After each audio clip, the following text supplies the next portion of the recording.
함께 사도신경으로 오래 신앙을 고백하시겠습니다. 전능하사 천지를 만드신 하나님 아버지를 내가 믿사오며 그 외아들 우리 주 예수 그리스도를 믿사오니 이는 성령으로 잉태하사 동정녀 마리아에게 나시고 본디오 빌라도에게 고난을 받으사 십자가에 못 박혀 죽으시고 장사한 지 사흘 만에 죽은 자 가운데서 다시 살아나시며 하늘에 오르사 전능하신 하나님 우편에 앉아 계시다가 저리로서 산자와 죽은 자를 심판하러 오시리라. 성령을 믿사오며 거룩한 공회와 성도가 서로 교통하는 것과 죄를 사하여 주시는 것과 몸이 다시 사는 것과 영원히 사는 것을 믿사옵나이다. 아멘. 다 함께 찬송가 96장입니다. 다 함께 찬송가 96장, 찬송가 96장, 찬송가 96장을 찬양하시겠습니다.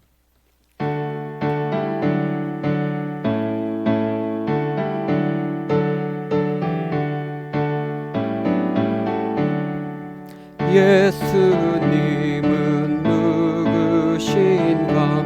오는 자의 위로와 없는 자의 풍성이며 천한 자의 높음과 잡힌 자의 노임되고 우리 기쁨 되시네. 예수님은 누구신가? 약한 자의 강함과 눈먼 자의 빛이시며 병든 자의 고침과 죽은 자의 부활되고 우리 생명 되시네. 예수님은 누구신가?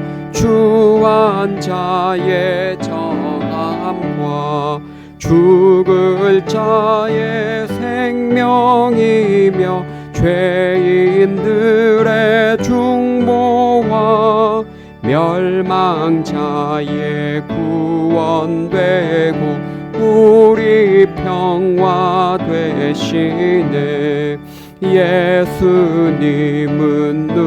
누구신가? 온 교회의 머리와 온 세상의 구주시며 모든 왕의 왕이요 심판하실 주님 되고 우리 영광 되시네. 아멘. 오늘 우리에게 주신 하나님의 말씀은 디모데후서 3장 1절에서 9절 말씀. 디모데후서 3장 1절에서 9절 말씀입니다. 1절에서 9절 말씀을 합독하시겠습니다. 너는 이것을 알라. 말세에 고통하는 때가 이르러 사람들이 자기를 사랑하며 돈을 사랑하며 자랑하며 교만하며 비방하며 부모를 거역하며 감사하지 아니하며 거룩하지 아니하며 무정하며 원통함을 풀지 아니하며 모함하며 절제하지 못하며 사나우며 선한 것을 좋아하지 아니하며 배신하며 조급하며 자만하며 쾌락을 사랑하기를 하나님 사랑하는 것보다 더하며 경건의 모양은 있으나 경건의 능력은 부인하니 이 같은 자들에게서 내가 돌아서라. 그들 중에 남의 집에 가만히 들어가 어리석은 여자를 유인하는 자들이 있으니 그 여자는 죄를 충이 지고 여러 가지 욕심에 이끌린 바 되어 항상 배우나 끝내 진리의 지식에 이를 수 없느니라. 얀네와 얀브레가 모세를 대적한 것 같이 그들도 진리를 대적하니 이 사람들은 그 마음이 부패한 자요 믿음에 관하여 버림받은 자들이라. 그러나 그들이 더 나아가지 못할 것은 저 두 사람이 된 것과 같이 그들의 어리석음이 드러날 것임이라. 아멘. 할렐루야. 네, 이른 새벽에 나오신 우리 명일의 성도님들 환영하고 축복합니다. 또 온라인으로 참석하신 분들도 환영합니다. 오늘 본문에는 말세에 고통하는 때가 이를 텐데 그때에 나타나는 하나님을 떠난 인생들의 현상에 대해서 말씀하고 있습니다. 너는 이것을 알라. 목회자 디모데에게 경고하고 있습니다. 알려주고 있습니다. 무엇을 알라고 말합니까? 말세에 고통하는 때가 이르를 것이다. 말세는 언제를 말세라고 이야기할까요? 예수님이 오시기 직전 한 15년이나 한 20년 전 그 정도가 말세일까요? 성경에서 말하는 말세는 이 말세의 때는 예수님의 초림과 재림 사이의 기간을 의미합니다. 즉 디모데가 살았던 때도 예수님이 초림하신 이후에 다시 올라가셨고 재림하기 전이니 말세의 때이고 또 지금 우리도 예수님이 아직 재림하지 않으셨으니 말세의 때를 살고 있는 것이죠. 이 말세의 때의 특징은 고통하는 때인데 그 고통이 점점 또 그 패역한이 점점 증가하고 심해질 것을 성경은 말씀하고 있습니다. 왜 말세를 고통하는 때라고 이야기했을까요? 시간이 지나면서 문명이 발전하면서 물질적으로 사람들은 더 풍요롭게 되고 과학과 의료 기술이 발전하면서 더 자유롭고 풍요로운 삶을 살게 되는데 왜 고통하는 때라 이야기할까요? 그것은 문명이 발전하면서 풍요로움은 있지만 죄악이 더욱더 관영해지기 때문에 우리 인간의 마음은 황폐해지고 또한 고독과 우울과 정신적인 괴로움을 더할 것이기 때문에 고통하는 때다. 그렇게 표현했을 것입니다. 실제로 현대인들이 얼마나 고독과 우울감 가운데 살아가고 있습니까? 많은 이들이 정신적인 고통을 겪고 있습니다.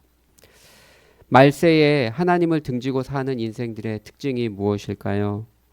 오늘 본문에 17가지 소개하고 있는데 그 첫 번째를 자기를 사랑하며 라고 이렇게 이야기하고 있습니다.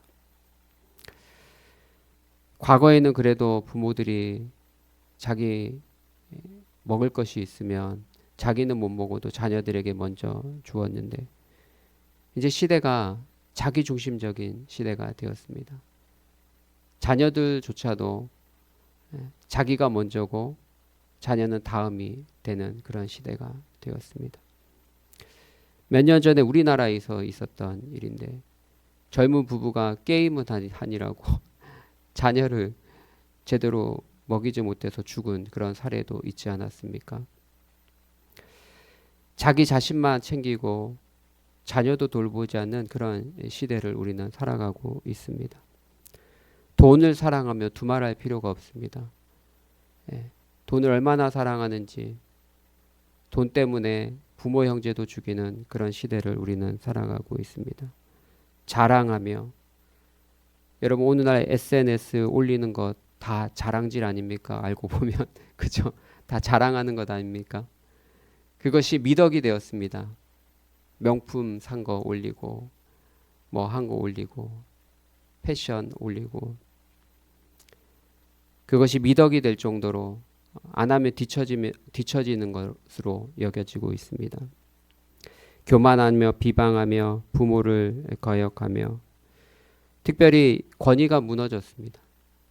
그래서 오늘날 젊은이들 또 커가는 아이들이 너무 애지중지 키우다 보니까 부모의 권위를 인정하지 못하고 거역하고 버릇없게 굴 때가 얼마나 많은지 모릅니다. 여러분 세대의 자녀들은 그러지 않으리라 생각합니다.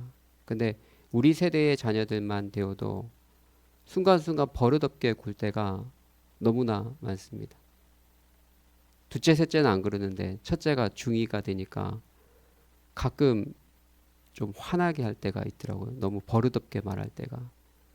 그래서 한번 혼내줘야 되나 이렇게 생각을 하는데, 그래서 말로만 조심해라 한마디 하면 좀 제가 무서움만 봐요. 그래도 한번 조심해라, 또 좀 선을 넘는 것 같다 이렇게 얘기하면 좀 조용합니다. 네, 조용합니다. 네. 그리고 당분간 말을 안 합니다. 삐져가지고. 네. 근데 진짜 부모를 거역하는 자들이 많습니다. 여자아이들도 다루기 힘든데 남자아이들은 다루기가 얼마나 힘들까, 그런 생각을 합니다. 더구나 남자들은 힘도 세잖아요. 고등학생만 돼도 아버지를 이기잖아요. 그래서 저는 여자만 있는 게 다행이다 그런 생각도 가끔 하고, 제가 약하니까 이길 수가 없으니까 그래서 감사하기도 하고. 네. 또 감사하지 아니하며, 네, 감사할 줄 몰라요. 네. 감사할 게 얼마나 많습니까? 저기 아프리카에 굶어 죽어간 아이들만 생각해도 감사할 게 얼마나 많은지. 지금 우크라이나에서 죽어가는 그죠 아이들, 죄도 없이 그냥 감사할 게 얼마나 많은데 아이들이 감사할 줄 모릅니다. 그리고 거룩하지 아니하며 무정하며 원통함을 풀지 아니하고 마음의 보복과 증오를 가지고 사는 사람들, 교회 안에서도 그런 분들이 있을 수 있습니다. 우리 교회는 없길 바라는데 교인들 간에 서로 증오와 보복심, 그런 걸 가지고 사는 거죠. 모함하고 절제하지 못하고 사납고 선한 것을 좋아하지 않고 또 배신하고 조급하며 자만하며, 마지막이 중요한데 쾌락 사랑하기를 하나님 사랑하는 것보다 더하며. 일시적인 쾌락에 빠져서 하나님을 등지고 사는 인생들, 마약도 그렇고 얼마나 많이 있습니까? 꼭 마약이 아니더라도 일시적인 쾌락에 눈이 멀어서 가정도 파괴하고 불륜을 저지르는 사람도 제법 많이 있습니다. 여러분, 이런 모습들이 오늘 본문에 나타난 17가지의 하나님을 떠난 인생들의 그런 죄악된 모습들이 혹시 나에게는 없는가 한번 살펴보았으면 좋겠습니다. 우리가 이런 17가지가 다 나타나지는 않겠지만, 그러나 사람마다 기질에 따라서 어떤 사람은 돈에 약하고 어떤 사람은 사납고 어떤 사람은 절제하지 못하고 또 어떤 사람은 쾌락에 심취해 있고 어떤 사람은 신앙생활은 잘하는데 부모한테는 잘하지 못하고 부모를 돌보지 않고, 대부분 한두 가지 정도는 약점이 있으리라 생각합니다. 혹시 나에게 이런 모습들이 없는지 한번 살펴봤으면 좋겠고요. 오늘 본문의 그 내용을 특별히 3가지로 신학자들은 자기 사랑, 돈 사랑, 쾌락 사랑, 이렇게 3가지로 요약을 하기도 합니다. 그래서 5절에 보면 경건의 모양은 있는데, 예배도 드립니다. 이렇게 새벽에 나와서 기도할 수도 있겠습니다. 경건의 형식은 있습니다. 종교 생활은 합니다. 그런데 경건의 능력을 부인하는 자들이다 라고 이야기합니다. 사실 말세에 고통하는 때가 이르러 하나님을 등지고 사는 인생들이 이렇게 자기를 사랑하고 돈을 사랑하고 이렇게 살게 될 텐데, 근데 교회 안에도 그런 영향을 받아서 교회는 나오는데 종교 생활은 하는데 경건의 능력을 상실한 사람들이 있음을 지적하고 있는 것이죠. 경건의 능력이라는 것은 십자가의 능력입니다. 자기를 부인하고 주님을 따르며 순종하는 삶이 없는 것을 이야기하는 것이죠. 예배도 드리고 종교생활의 형식들은 다 갖춰졌는데, 직분도 받았는데, 그러나 자기를 부인하고 주님을 따르며 순종하는 삶이 없는 사람, 이런 사람이 바로 경건의 모양은 있지만 능력을 부인하는 자들이다 라고 볼 수 있겠습니다. 이런 사람들에게서 네가 돌아서라, 이런 사람들과 사귀지 말고 이런 사람들의 생각과 가치를 공유하지 마라, 본받지 마라, 그런 이야기 아니겠습니까? 그들 중에 대표적으로 어떤 사람들의 부류를 이야기합니까? 가만히 들어가서 어리석은 여자를 유인하는 자들이 있다, 그렇게 이야기합니다. 이것을 어떤 사람들은 이단의 사상을 퍼뜨리는 것으로 이해합니다. 그래서 여성들이 집에 있으면 남성들은 일 나가고, 여성들이 집에 있으면 들어가서 말로 거짓된 교리와 거짓된 사상, 또 헛된 변론을 일으키는 이야기들을 하는 것을 의미하죠. 그러면 어리석은 여자는 그 이야기를 듣고 죄를 짓게 됩니다. 거기에 빨려 들어가게 되고 거기에 동조하게 되는 것이죠. 그렇게 해석하는 분들도 있고, 또 많은 경우에 남의 집에 가만히 들어가서 어리석은 여자를 유인한다라고 했을 때 이것을 간통으로 보는 경우도 있습니다. 그러니까 여인의 집에 들어가서 그 여인과 이야기하고 친해지면서 그 여인을 유혹해서 중한 죄를 짓게 하는 것이죠. 그 여인도 욕심에 끌린 바 되어 서로 간통하게 되는 것을 의미합니다. 전자일 수도 있고 후자일 수도 있는데, 근데 교회 안에도 그런 일이 있을 수 있음을 우리에게 알려주고 있는 것이죠. 교회 안에도 의외로 간통의 그런 불미스러운 죄들이 털어 있습니다. 목회자들 가운데서도 심심치 않게 이런 일들이 발생하고 있으니 얼마나 부끄럽습니까? 즉 경건의 모양은 있지만 능력을 상실한 시대를 정말 살아가고 있구나, 그것을 우리가 느끼게 됩니다. 목회자들이 그런 죄를 저질러도 어떻게 됩니까? 또다시 목회를 하고 또 다른 곳에 가서 또 그러고, 국회의원만 돼도 이런 죄를 저지르면 부끄러워서 못할 텐데, 정치인들은 나오질 못하는데, 아무리 강력한 대선 후보라도 이런 죄를 저지르면 부끄러워서 잘 나오지를 못할 텐데, 어찌하여 주의 말씀을 전하는 가장 신실해야 될 주의 종들이 어찌하여 이런 지경에까지 이르게 되었을까? 그리고 교인들의 수준도 다 그렇게 생각하기 때문에 그래 용서하고 또다시 가서 목회하고, 자숙하는 시간도 없습니다. 놀랍습니다. 그래도 1년이라도 회개하고 자숙하는 시간을 가져야 될 텐데 자숙하는 시간도 없이 또 다른 곳에 가서 목회하고 또 나와서 목회하고, 이런 것들이 만연해 있음을 볼 때 정말 이 시대가 경건의 모양은 있지만 경건의 능력은 상실한 시대가 맞구나, 그런 생각을 하게 됩니다. 그들은 항상 배우지만 끝내 진리의 지식에 이를 수 없습니다. 그들은 많은 것들을 배우고 가르칠 수도 있겠습니다.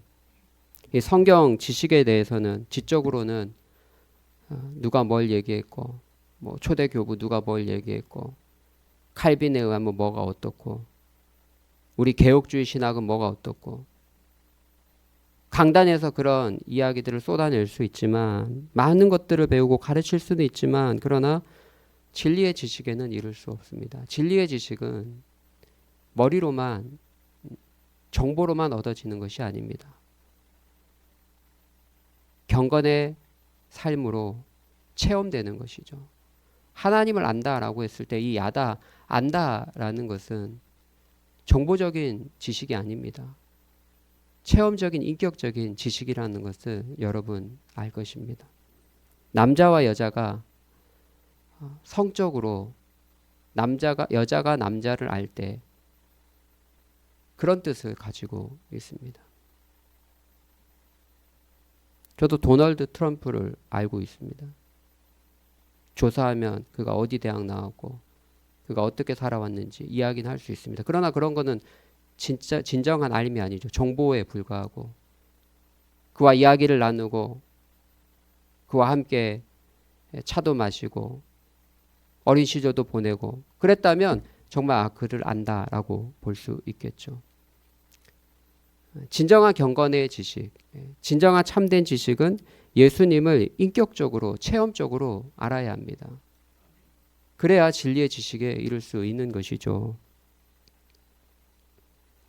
오늘 본문에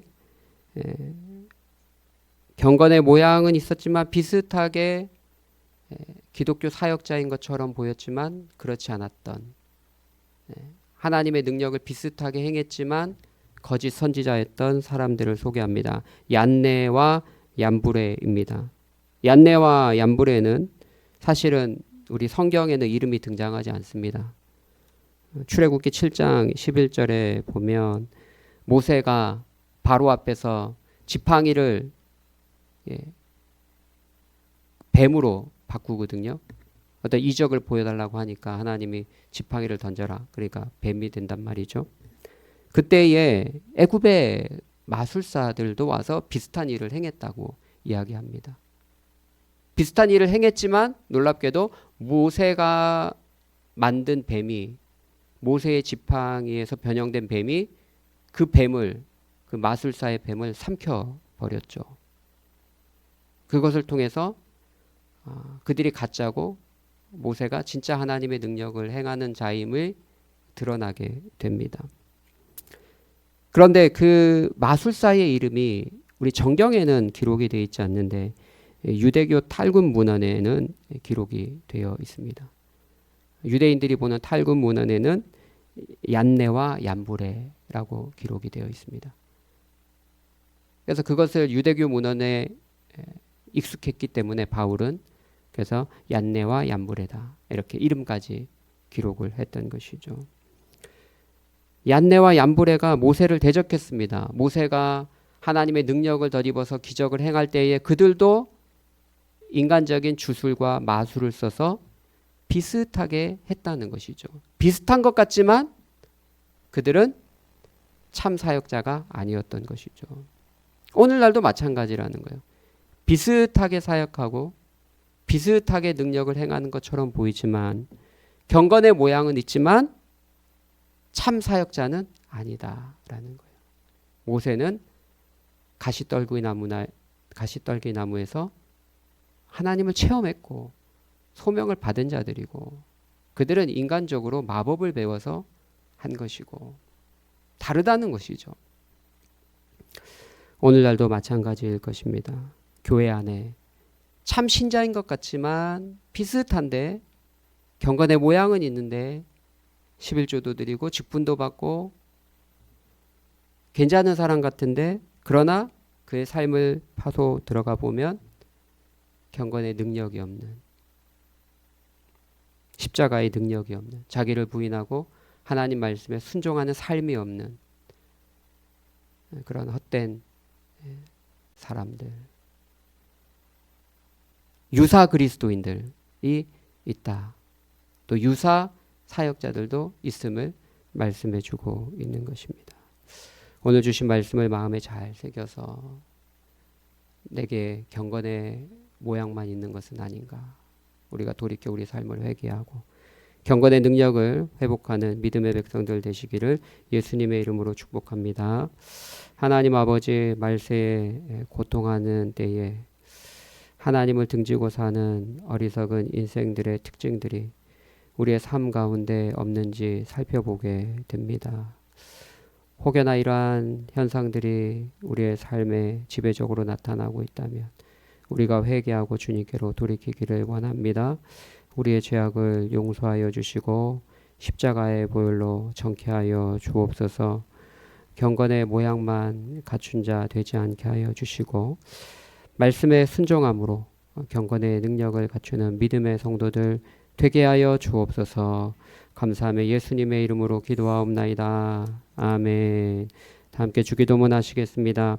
하늘에 계신 우리 아버지여, 이름이 거룩히 여김을 받으시오며 나라가 임하시오며 뜻이 하늘에서 이루어진 것 같이 땅에서도 이루어지이다. 오늘 우리에게 일용할 양식을 주시옵고 우리가 우리에게 죄 지은 자를 사하여 준 것 같이 우리 죄를 사하여 주시옵고 우리를 시험에 들게 하지 마시옵고 다만 악에서 구하시옵소서. 나라와 권세와 영광이 아버지께 영원히 있사옵나이다. 아멘. 교회와 나라와 민족과 또 선교사님들을 위해서 기도해 주시기를 바랍니다.